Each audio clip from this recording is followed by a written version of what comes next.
Lawmakers in the state of Indiana are playing the waiting game, unsure if they'll be sent back to the state house for a special session soon. This all hinges on if Governor Mike Braun decides lawmakers should redraw the lines of Indiana's congressional district.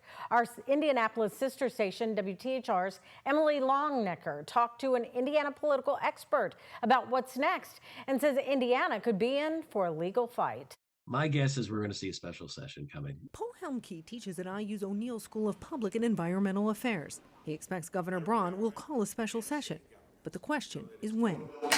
Governor Braun has said he's waiting to hear from state lawmakers about whether they think redrawing Indiana's congressional district maps is the way to go before he calls a special session. They might strategically say we're going to hold this off to later.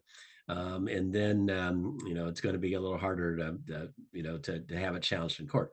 Democratic state lawmakers have said they'll challenge any new maps, arguing that drawing new districts to try and gain 2 more Republican seats in Congress would disenfranchise minority voters who elected Congressman Andre Carson and Frank Mervan, both Democrats. The courts have said that if you are intentionally diluting the minority vote, the black vote in this instance, then you can run afoul of the Constitution.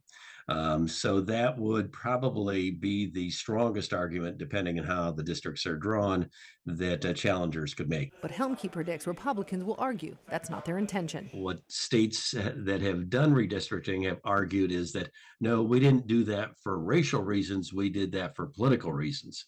And the court basically has said, well, if you tell us that you did it for political reasons, that you wanted to dilute the Democratic vote, that's okay.